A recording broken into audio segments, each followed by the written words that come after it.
દશમસ્કંદની કથા એટલે કે ભગવાનને સમજવા, ભગવાનની લીલાને સમજવી, વ્રજભૂમિને સમજવી, ભગવદ ભાવને સમજવો, આ બધા જ શબ્દો પોતપોતાની મહત્તા રાખે છે. કૃષ્ણ લીલા આનંદદાયક છે, પણ જ્યાં સુધી એનું ગણિત ન સમજો ને ત્યાં સુધી કૃષ્ણ સમજમાં ના આવે. એમે કૃષ્ણને સમજવા જરા, એને માણવામાં જે આનંદ છે ને એટલો જ પરિશ્રમ એને સમજવામાં થાય. એને માણો તો ખૂબ આનંદ થાય, પણ તમને એમ થાય કે આજે મારે કૃષ્ણને સમજી લેવા છે. જે દિવસે જે ક્ષણે આપણને એમ લાગે કે હા હવે સમજાયા, એ જ દિવસે એવું કંઈક કરે કે આપણને એમ લાગે કે આ તો વિચાર્યું જ નહોતું. गिरधर सब ही अंग को बांको, बाकी चाल चलत गोकुल में. ये तो सब ही अंग के बांके, उनका नाम भी बांका, स्वरूप भी बांका और लीलाएं भी बाकी. ऐसे हमारे ठाकुर जी हैं. આપણે બધા કૃષ્ણ ભક્તો છીએ. જો અમુક વસ્તુ સ્પષ્ટ હોવી જોઈએ, આપણે બધા વૈષ્ણવ, આપણે બધા કૃષ્ણના પ્રેમી, કૃષ્ણના ભક્તો, આપણે બધા હિન્દુ ધર્મના આ પુષ્ટિ સંપ્રદાયને માનનારા અનુયાયીઓ, આપણે બધા આપણા બધાના ઈષ્ટ ભગવાન પણ બધા દેવતાઓનું સન્માન આપણે કરીએ. આપણે બધા પુનર્જન્મમાં માનનારા, આપણે બધા સાકાર ભક્તિ કરનારા, આપણે બધા વ્રજભક્તોની ભક્તિ કરનારા, આપણે બધા પુણ્ય અને પાપને માનનારા, આપણે બધા વેદોની આજ્ઞાને માનનારા, વેદોમાં બતાવેલા યજ્ઞ કર્મ જપ આદિ સર્વનો સ્વીકાર કરનારા, આપણે બધા શુદ્ધાદ્વૈત બ્રહ્મવાદની ફિલોસોફીને સ્વીકાર કરનારા, આપણે બધા નિષ્કામ ભક્તો. જો વૈષ્ણવ સંપ્રદાયની એક આપણા બધાની માન્યતાની એક એક એક એક એક શબ્દોમાં જો વાત કરવા જાઉં તો આવું લિસ્ટ બનાવી શકાય, જેનાથી એક ભક્તિની સ્પષ્ટતા આપણને થાય કે આ આપણી માન્યતા. એમ જ આ કૃષ્ણ લીલાને સમજવી, એના માટે આ ત્રણ બાબત સૌથી પહેલા સમજી લેવી જોઈએ. તો કૃષ્ણ લીલા સ્પષ્ટ રૂપે સમજાય, કન્ફ્યુઝન ન રહે. એ તો ઘણી વાર આપણને એમ થાય કે પ્રભુ આટલા નાના અને પાછા ગિરિરાજજીને ધારણ કરે, એક બાજુ ઘૂંટણીએ ચાલીને ઉંમરોય ન ઓળંગી શકે, તો આવો ભેદ કેમ સ્વરૂપમાં? ઘણી વાર એમ કહેવામાં આવે કે 11 વર્ષ 52 દિવસ ઠાકોરજી વ્રજમાં બિરાજ્યા, તો ઠાકોરજી રાસ ક્યારે કર્યો? તમે પીછવાઈ જુઓ છો, જેટલી પણ હવેલીમાં પીછવાઈ આવતી હોય ત્યાં તમને ક્યાંય એકે પીછવાઈમાં બાલકૃષ્ણ દેખાય? જ્યારે જુઓ ત્યારે મોટા જ કૃષ્ણ. તો પ્રભુ મોટા હતા કે 11 વર્ષ 52 દિવસના હતા? 11 વર્ષનું બાળક તો નાનું હોય. ઘણા લોકો એમ કે પુષ્ટિ માર્ગમાં તો બાલકૃષ્ણની સેવા. અચ્છા, બાલકૃષ્ણની તો સાતે સ્વરૂપમાં એક જ બાલકૃષ્ણ છે, બાકી બધા તો મોટા જ છે. મથુરાધીશ જુઓ, દ્વારકાધીશ જુઓ, વિઠ્ઠલનાથજી જુઓ, ગોકુલનાથજી જુઓ, ચંદ્રમાજી જુઓ, મદન મોહનલાલજી જુઓ, અને છઠ્ઠામાં કલ્યાણદાયજી જુઓ, તો એ મોટા. તો તમે તો એમ કહો છો કે પુષ્ટિ માર્ગમાં તો બાલકૃષ્ણની સેવા? આમાં તો મને એકે બાળક ન દેખાયા. સાતે સ્વરૂપમાં જોવા જાવ તો બધા કિશોર અને મોટા જ. તો વ્રજની સેવા આપણે કરીએ છીએ કે મથુરાને દ્વારિકાના ભગવાનને ભજીએ છીએ? કહેવાય તો એમ કે સર્વદા સર્વભાવેન ભજનીયો વ્રજાધિપ, સસ્યાયમેવ ધર્મો હિ નાન્યક્વાપી કદાચન. કોને ભજીએ છે? વ્રજાધિપ. તો જો વ્રજાધિપને ભજતા હોઈએ તો આ બધા સાતે સ્વરૂપ નાના હોવા જોઈએ. તો વ્રજમાં પ્રભુ નાના હતા કે મોટા હતા? તો આ પ્રશ્નો થતા નથી, જિજ્ઞાસા થાય નહીં આપણને, સહજ છે. અને એટલા માટે વ્રજના વ્રજેશને સૌથી પહેલા સમજો કે આ કૃષ્ણ તત્વ છે કેવું. સૌથી પહેલા એ સમજાઈ જશે ને, પછી ભક્તિમાં મૂંઝવણ અને કન્ફ્યુઝન નહીં હોય, પછી એનો રસાસ્વાદ હશે, પછી એનો આનંદ લેતા આવડી જશે. ત્રણ વસ્તુ કૃષ્ણ ચરિત્રને સમજતા પહેલા સ્પષ્ટ હોવી જોઈએ. સૌથી પહેલા મહાપ્રભુજી કૃષ્ણ લીલામાં એક સિદ્ધાંત સ્વીકારે છે, એ છે ભગવાનમાં રહેલો વિરુદ્ધ ધર્માશ્રયિતાનો ગુણ. પ્રભુની અંદર અનેક ધર્મો બિરાજે છે, એમાંથી એક ધર્મ બિરાજે છે વિરુદ્ધ ધર્માશ્રય. વિરુદ્ધ ધર્માશ્રયિતા એટલે શું? એક જ ક્ષણે પ્રભુ સર્વ સમર્થ છે તો એ જ ક્ષણે અસમર્થ પણ છે. એ ગિરિરાજજીને ઉચકી શકે અને નંદાલયનો ઉંબરોય ન ઓળંગી શકે એવા સમર્થ પણ છે. એ એક જ ક્ષણે બાલક છે, એ જ ક્ષણે એ કિશોર પણ છે. એક જ ક્ષણે એ સર્વસમર્થ છે, એ જ ક્ષણે એ અસમર્થ પણ છે. આ વિરુદ્ધ ધર્માશ્રયિતાનો ગુણ પ્રભુમાં બિરાજે. એ દાવાનળ પણ પી જાય અને પીવત દૂધ સિરાય.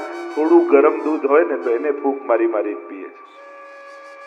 એટલે કૃષ્ણ ચરિત્રને સમજવા માટે આ વિરુદ્ધ ધર્માશ્રયિતાનો ગુણ સમજવો જરૂરી છે કે વ્રજમાં પ્રભુ કેવલ બાલક રૂપે નથી, સર્વ ભાવ રૂપે બિરાજે છે. એટલે એ બાલક પણ છે તો એ જ ક્ષણે એ કિશોર પણ છે. શિક્ષાપત્રમાં તો શ્રી હરિરાય મહાપ્રભુજી લાંબુ લિસ્ટ વિરુદ્ધ ધર્માશ્રયિતાનું આપ્યું છે કે પ્રભુમાં બે વિરુદ્ધ ધર્મો એક જ સાથે બિરાજે છે, એક સાથે બે વિરુદ્ધ ધર્મ. અને એટલા માટે શિક્ષાપત્ર આદિમાં તો વર્ણન આવે છે કે યશોદાજી ઘોડિયામાં ઝુલાવતા હોય લાલનને, અને ગોપીજનો આવી જાય ને કહેવા લાગ્યા, અરે યશોદા, તમારા લાલનને અમે ખેલવા લઈ જઈએ. ભલે લઈ જાઓ. અને જ્યાં લઈ ગયા કુંજમાં, ત્યાં તો સ્વામીજી આદિ ગોપીજનોએ વિવાહ ખેલનો મનોરથ કર્યો છે. એવા વસ્ત્ર શૃંગાર બધું સિદ્ધ કરીને રાખ્યું છે. અને કુંજમાં પધારતા ઠાકોરજી કિશોર થઈ ગયા. સુંદર વસ્ત્ર શૃંગાર આદિ ધરાવ્યા, મરવટ કાઢી, શહેરો ધરાવ્યો, મસ્તક પર વિવાહ ખેલનો સુંદર મનોરથ થયો. અને યશોદાજીને થયું કે આટલી વાર થઈ ગઈ, લાલનને ક્યાં લઈ ગયા ગોપીજન? એટલે બહાર ગોતવા નીકળ્યા, અરે લાલન, અરે કનૈયા. અને અવાજ સંભળાયો નિકુંજમાં ગોપીજનોને. થયું કરે યશોદાજી ગોતવા આવ્યા. ઠાકોરજી પુનઃ બાલક બની ગયા અને ગોદમાં લઈને ઉતાવળે પોતા વસ્ત્ર શૃંગાર જે ધરાવ્યા હતા એ વડા કર્યા, અને યશોદાજી ધરાવ્યા હતા એ પાછા ધરાવ્યા અને લઈને પાછા આવ્યા. ઉતાવળે પાછા તો આવ્યા, બધા વસ્ત્ર શૃંગાર વડા તો કર્યા, પણ મસ્તક પર જે મરવટ કાઢી હતી ને એ કાઢવાનું ભૂલી ગયા.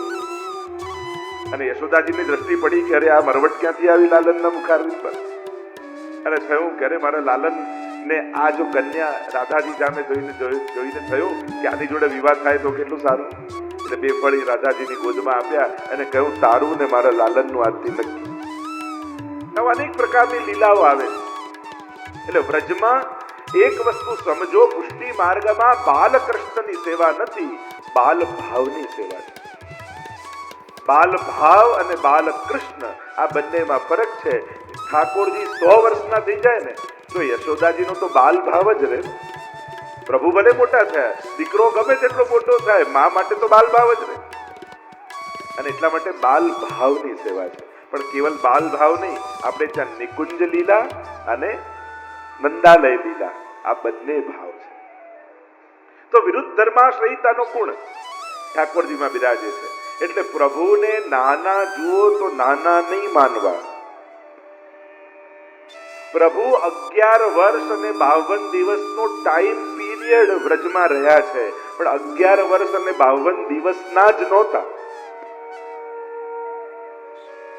એટલા સમય પીરિયડ સુધી વ્રજમાં છે, પણ 11 વર્ષ અને 52 દિવસના જ ન કહેવાય. કૃષ્ણ ભક્તિનો આનંદ લેવો હોય તો આ વિરુદ્ધ ધર્માશ્રયિતાનો ગુણ સમજી લો કે એ જેવા ભક્તો આવે એવું સ્વરૂપ ધારણ કરીને એમને આનંદ આપે. મર્યાદા પુરુષોત્તમ અને પુષ્ટિ પુરુષોત્તમનો આ ફરક. મર્યાદા પુરુષોત્તમ જે સ્વરૂપે બિરાજતા હોય એ સ્વરૂપે જ ભક્તને અનુભવ કરાવે, અને પુષ્ટિ પુરુષોત્તમ ભક્ત જેવો ભાવ લઈને આવ્યો હોય એવા થઈને એમને આનંદનું દાન કરે. એટલે પલ્લામાં ઝૂલતા ઝૂલતા પણ જેવા જેવા ભક્તો આવે એમને એ સ્વરૂપનો અનુભવ ઠાકોરજી કરાવે. અને એટલા માટે રાસ સમયે ઠાકોરજી કિશોર બની જાય. અને એટલા માટે સૌથી પહેલો ગુણ વિરુદ્ધ ધર્માશ્રયિતા. એ બોલતા જ ને યશોદાજી શીખવાડે છે કે ત્યાં આવીને પિતાને જ્ઞાન પણ આપે છે. તમે વ્રજની લીલામાં જુઓ તો ઘણી જગ્યાએ તમને વિરુદ્ધ ધર્માશ્રયતા ભગવાનને દેખાશે. તો એ સંશય કરવાની વસ્તુ નથી, એ આનંદ લેવાની વસ્તુ છે કે અમારા પ્રભુ જે સમય આપણે સેવા ભાવનામાં તમે જુઓ સર્વભાવનું સંમેલન છે. એટલે પહેલો સિદ્ધાંત વિરુદ્ધ ધર્માશ્રયતાનો. બીજો સિદ્ધાંત મહાપ્રભુજી બ્રહ્મસૂત્રમાંથી કહે છે નિત્ય લીલાવાદનો સિદ્ધાંત. નિત્ય લીલાવાદનો સિદ્ધાંત એટલે શું? ભગવાને આટલા હજારો વર્ષ પહેલા લીલા કરી હતી, આવું ક્યારે બોલાય નહીં. પ્રભુ અને પ્રભુની લીલા માટે ભૂતકાળ ક્યારે વપરાય નહીં. પ્રભુ જ્યાં જે સ્થાનમાં જે લીલા કરે, તો પ્રભુ જો શાશ્વત છે તો પ્રભુની લીલાઓ પણ શાશ્વત છે. આને કહેવાય નિત્ય લીલાવાદનો સિદ્ધાંત. એટલે કે આજે તમે વ્રજ યાત્રા કરવા જાઓ છો તો ત્યાં કોઈ ભૂતકાળના ચિહ્નો જોવા નથી જતા. ત્યાં જે જગ્યાએ પ્રભુએ જે લીલા કરી એ લીલા ત્યાં આજે પણ ચાલી રહી છે. આને કહેવાય નિત્ય લીલાવાદનો સિદ્ધાંત, જે પુષ્ટિ માર્ગમાં મહાપ્રભુજીએ ગ્રાહ્ય કર્યો, જે મહાપ્રભુજી આપણને સમજાવ્યો. અને જો પ્રભુની લીલાઓ આજે પણ ચાલી રહી છે તો આજે પણ ઠાકોરજીની લીલાનો અનુભવ થઈ શકે છે. જો ભૂતકાળ હોત, થઈ ગઈ હોત, તો આજે આપણે એનો અનુભવ ન કરી શકત. પછી એમ થાય કે તો હવે આ બધો મનોરથો લીલા કરવાનો શું અર્થ? હવે ક્યાંથી અનુભવ થાય? તો થઈ ગયું, થઈ નથી ગયું, થઈ રહ્યું છે. એટલે કૃષ્ણ ભક્તિ કરનારાએ આ બીજો સિદ્ધાંત ધ્યાન રાખો, આજે પણ પ્રભુની આ સમસ્ત લીલાઓ અખંડ અને અવિરત રૂપે ચાલી રહી છે. એટલે વ્રજમાં જ્યારે પણ જાઓ, પ્રભુની જ્યાં જ્યાં લીલાઓ, જો ને આપણે ત્યાં 56 ભોગ બી જે દિવસે હવેલીમાં કર્યો હોય ને તો દર વર્ષે એ દિવસે ઉત્સવ કરાય. આજે 56 ભોગ થયો તો ટિપ્પણીમાં લખ્યું હોય શ્રીનાથજી કો 56 ભોગ કો દી કે 7 સ્વરૂપ કો દી, એમ લખ્યું હોય છે. કર્યો હોય ભલે મનોરથ, પણ એ પ્રભુની લીલાઓ અખંડ છે, નિત્ય છે. એટલે એ દિવસે એ સમયે એ લીલા ઠાકોરજી સદાય કરે છે. અને એટલે તો આપણે બધા ઉત્સવ ઉજવીએ છીએ, આ તિથિ આ ઉત્સવ, આ તિથિ આ ઉત્સવ. કારણ કે એ તિથિએ એ ઠાકોરજીની લીલાઓ અખંડ છે, ચાલી રહી છે. એટલે આજે પણ વ્રજમાં આ બધી જ લીલા થઈ રહી છે. એટલે જ વ્રજને આપણે 56 ભોગ મનોરથ આપણે કહીએ સૌથી મોટો. કારણ કે વ્રજમાં મુખ્ય 56 સ્થાનો છે. વ્રજ કમળાકાર છે ને, કમળ આકાર છે, અને એની 56 પાંખુડીઓ છે. અને વ્રજમાં જે મુખ્ય 56 સ્થાનો છે એમાં વ્રજભક્તો ઠાકોરજીને જે ભોગ આરોગ આવે એને 56 ભોગ કહીએ. 56 ભોગ એટલે કે 56 ટાઈપની સામગ્રી નહીં. સામગ્રી તો 200 ઉપરાંત હોય, પણ 56 ભાવની સામગ્રી, એ 56 ભોગ. મુખ્ય 56 જે ભાવો વ્રજભક્તોના છે એ ભાવથી ઠાકોરજીને ભોગ કરાય. તો પહેલો સિદ્ધાંત વિરુદ્ધ ધર્માશ્રયતાનો, બીજો સિદ્ધાંત નિત્ય લીલાવાદનો, અને ત્રીજો સિદ્ધાંત સર્વભાવનો. કોઈ પૂછે કે પ્રભુમાં કેવો ભાવ રાખવો, કયો ભાવ રાખવો? મહાપ્રભુજી કહે સર્વદા સર્વભાવેન ભજનીયો વ્રજાધિપતિ. પ્રભુમાં સર્વ ભાવ કરવા. એક ઠાકોરજી જ આ વિશ્વમાં એવા છે કે જેમની અંદર બધા જ ભાવો પુષ્ટ થઈ શકે છે. બીજા કોઈમાં સર્વ ભાવ સિદ્ધ ન થઈ શકે. પ્રભુ એક એવા છે કે જ્યારે પલના કરો શૃંગારમાં તો બાલ ભાવ કરો, અને એ દિવસે રાજભોગમાં નિકુંજનો મનોરથ હોય તો કિશોર ભાવ થઈ જાય, માધુર્ય ભાવ થઈ જાય. તો 5 ભાવો, શાંત ભાવ, સ્વામી સેવક ભાવ, સાખ્ય ભાવ, વાત્સલ્ય ભાવ અને માધુર્ય ભાવ. આ 5 ભાવો પ્રભુ સાથેના કયા છે? પહેલો શાંત ભાવ, જેમ રાજા પ્રજા જેવો સંબંધ. રાજાની સવારી નીકળતી હોય ને પ્રજા જુએ ને જય ઘોષ કરે, જયકાર કરે અને પાછા ઘર ભેગા થઈ જાય. આ શાંત ભાવ. એની ઉપર આવે સ્વામી સેવક ભાવ. સેવકા નામ યથા લોકે વ્યવહાર પ્રસિદ્ધતિ. એ મારા સ્વામી છે, હું એમનો દાસ છું. એની ઉપર આવે સાખ્ય ભાવ. જેમ કોઈ મિત્ર આપણને કઈ અંગત વાત કરવા માંગતો હોય તો આપણે ત્યાં કામ કરતો હોય એને કે થોડી વાર તું બહાર બેસ, મિત્ર જોડે વાત કરવી એટલે એની ઉપર આવે સાખ્ય ભાવ.